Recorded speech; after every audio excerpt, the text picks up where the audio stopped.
Roland T. Owen arrived in Kansas City on the evening of January 12, 1929.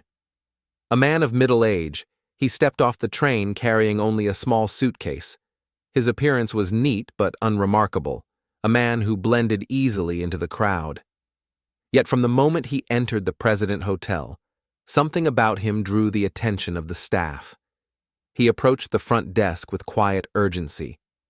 His voice was low, and when asked for identification, he hesitated briefly before giving a name that was almost certainly an alias. He requested a room 1046, and paid in cash. Oddly, he refused any assistance with his luggage and asked that his mail be forwarded elsewhere. The clerk noticed he spoke little and avoided eye contact. No one would have guessed this was a man hiding secrets. Owen's check-in was unusual in another way.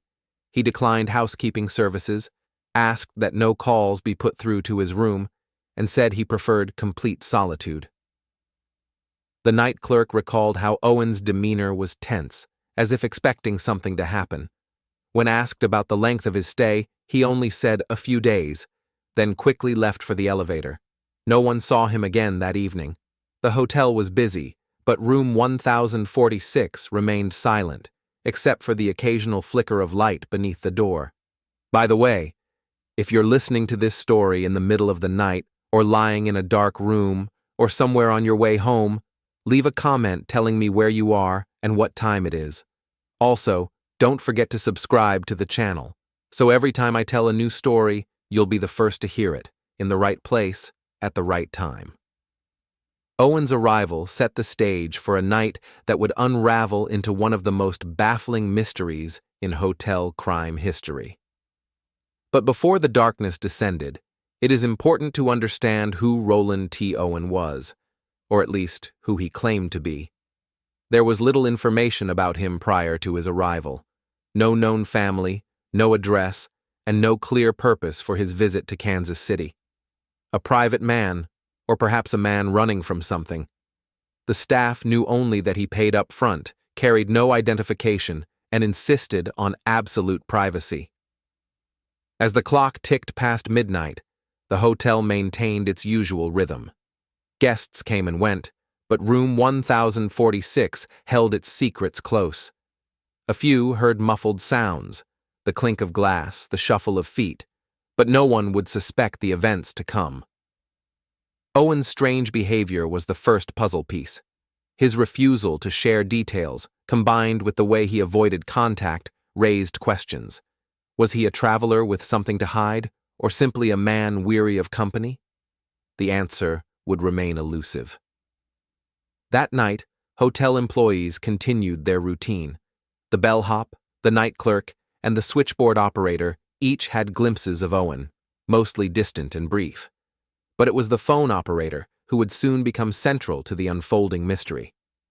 Calls to and from room 1046 began late that evening. The nature of these calls, the voices on the other end, and the urgency in Owen's tone all hinted at a story deeper than anyone could guess. The first section of this story draws a quiet picture, a man checking into a hotel, alone, secretive, and already under a shadow. It is the calm before the storm. The night grew deeper, and room 1046 became a focal point for strange activity that would puzzle the hotel staff for years. Shortly after Owen settled in, the switchboard operator began receiving multiple calls from the room, urgent, sometimes incoherent. The operator remembered how Owen's voice changed during these calls, sometimes calm, sometimes panicked, always tense. At around 11:30 p.m., a call came in from room 1046 to the hotel's front desk. Owen requested that a doctor be sent immediately. The night clerk was puzzled but complied, dispatching a physician to the hotel. When the doctor arrived, he was led to Owen's room but found the door locked. Owen refused to open it, saying he was feeling faint but would call if he needed help. The doctor left, unsure of what to make of the situation. The night clerk noted that Owen's behavior was erratic. Shortly after the doctor's visit, Owen placed several calls to numbers that could not be traced, always ending the conversations abruptly. There was a palpable sense of desperation in his voice. Meanwhile, the bellhop who occasionally passed by the hallway outside room 1046 heard strange noises, a mixture of groans, thuds, and muffled shouts. He tried to peer through the door's peephole, but saw only darkness. At about 2 a.m., a fellow guest on the same floor reported hearing a woman's voice crying softly.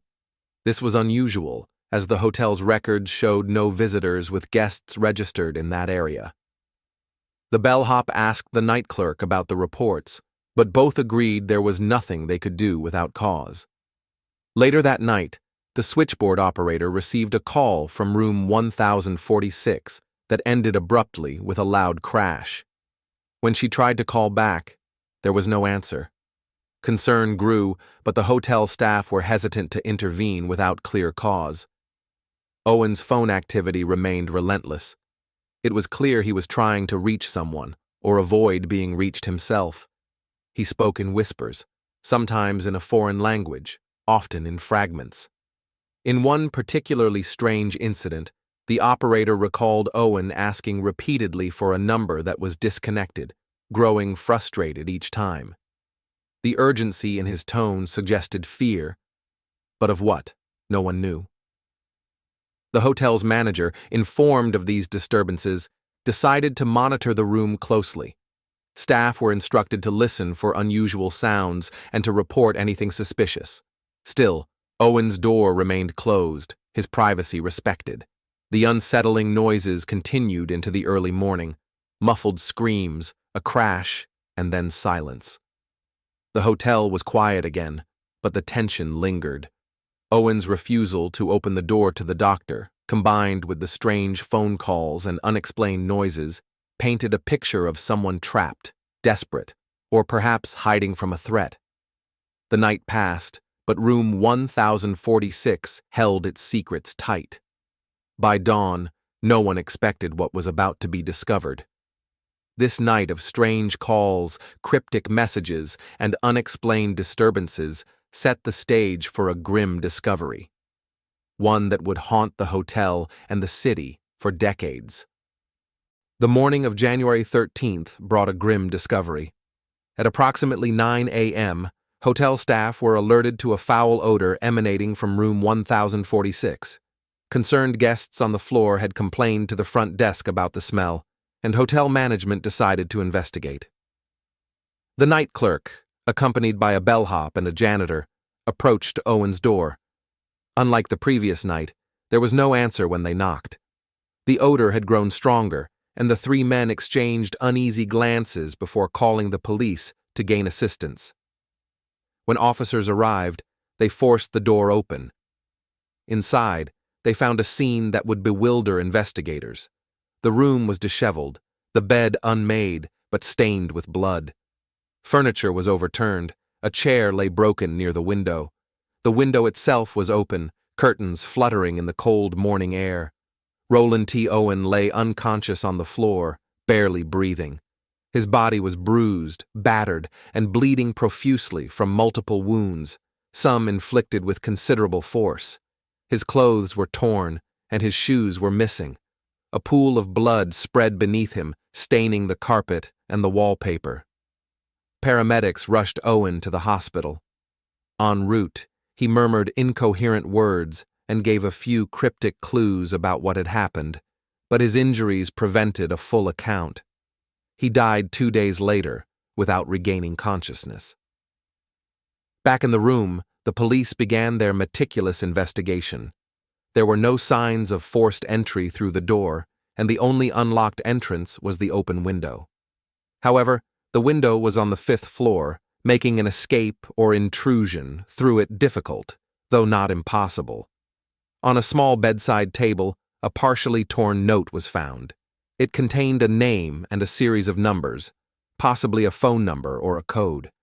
Investigators could not determine its meaning at first glance. The phone in the room was still warm, with several unanswered calls logged. The switchboard operator confirmed the odd calls from the previous night, but was unable to provide further details.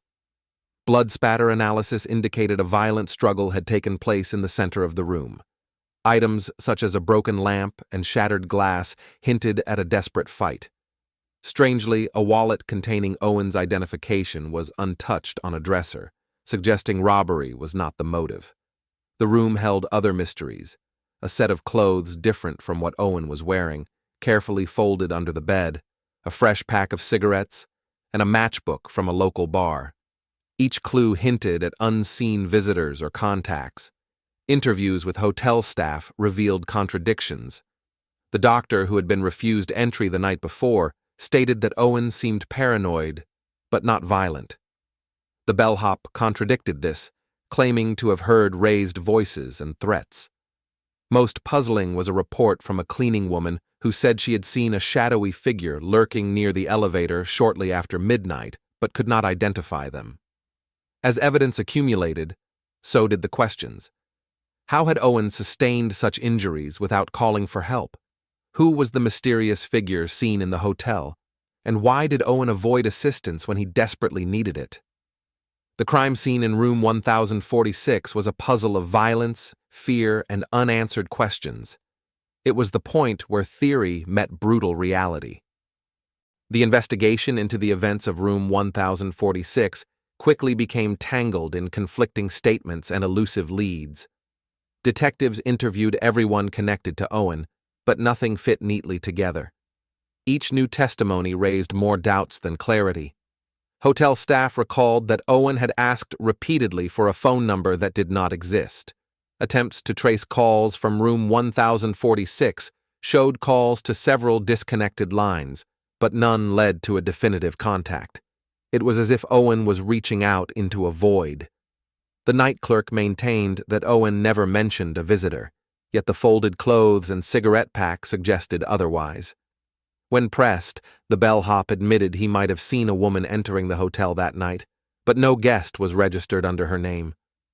Her presence was a shadow in the investigation. Police questioned the doctor who had tried to see Owen the night before. The doctor described Owen as anxious, fearful, and evasive, but offered no explanation for his injuries. He suspected Owen was protecting someone or hiding from a threat. Among the suspects was a man seen arguing with Owen in a nearby bar the evening before. Witnesses described the confrontation as heated, but did not see any violence. The man disappeared from the city shortly after Owen was found injured. Further intrigue came from Owen's background, or lack thereof. Attempts to verify his identity failed. No records matched his name or description. The hotel had accepted an alias. His true identity remained a mystery. Examination of the torn note found in the room revealed a cryptic code. Some theorized it was a cipher. Others thought it might be coordinates or a secret meeting place. Specialists could not decode it conclusively. The window, initially thought to be an escape route, showed no fingerprints or signs of forced entry. This left open the possibility that the attacker had been inside the room the entire time. The lack of robbery, the strange phone calls, the mysterious woman, and Owen's evasiveness suggested a motive beyond theft or random violence. Some investigators speculated about espionage, blackmail, or personal vendettas. Others considered Owen might have been involved in illicit activities or had enemies unknown to the hotel staff. The contradictions in witness statements complicated the timeline. Who was the woman? Did she help or harm Owen? Was the man from the bar involved in the violence? Each answer led to new questions. The case became a labyrinth of half-truths and missing pieces. Detectives worked tirelessly, but found themselves chasing shadows. This tangled web of clues and contradictions is where many cold cases stall, the truth hidden beneath layers of silence and fear. Despite exhaustive efforts, the mystery of room 1046 remained unresolved. Theories emerged, but none fit perfectly. The investigators faced a case marked by gaps, silence, and unanswered questions. Some believed Owen was the victim of a personal dispute gone violent. Others suggested a secret life filled with danger and deceit. yet the lack of concrete evidence meant that no suspect could be charged. The mysterious woman remained unidentified. Surveillance was primitive at the time, and no photographs or descriptions could confirm her identity. She vanished as quietly as she had appeared. The man from the bar never resurfaced, leaving behind only whispered rumors of connections to criminal underworlds. His departure fueled speculation about Owen's involvement in shadowy dealings. Owen's true identity was never confirmed. Without background, motive, or allies, he was a ghost, an enigma beyond the reach of justice. As the years passed, Room 1046 became synonymous with the unknown. Hotel guests and staff told stories, blending fact and fiction. The case became a legend, an example of how truth can slip through the cracks of investigation. Reflecting on the case reveals the limits of detection. It shows how fear, secrecy, and isolation can shroud the truth in darkness. What really happened in that hotel room? Was Owen targeted, or was he fleeing something worse? Did justice fail, or was it simply never within reach? The mystery endures, an echo of a night when answers vanished behind a closed door. And in the end, it leaves us with a question to ponder.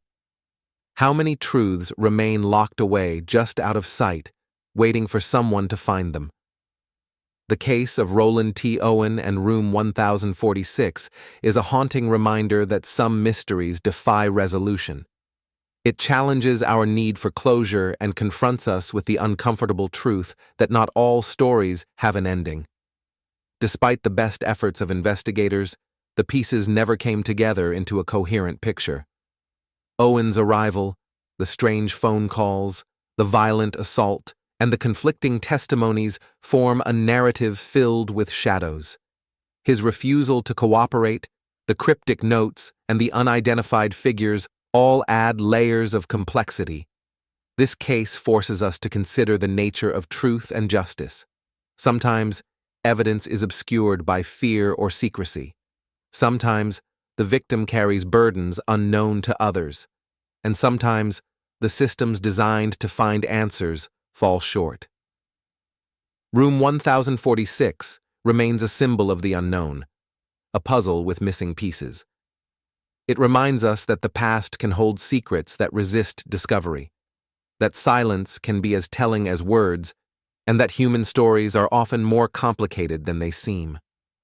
For those who seek answers, it is a call to keep looking, to question assumptions, and to listen carefully to the fragments left behind. But for others, it is a quiet lesson in humility, a recognition that some doors close forever, leaving only questions. Thank you for listening to this story. I hope it leaves you with something to think about. Remember to subscribe for more mysteries told in the right place, at the right time. Thanks for listening. See you in the next video.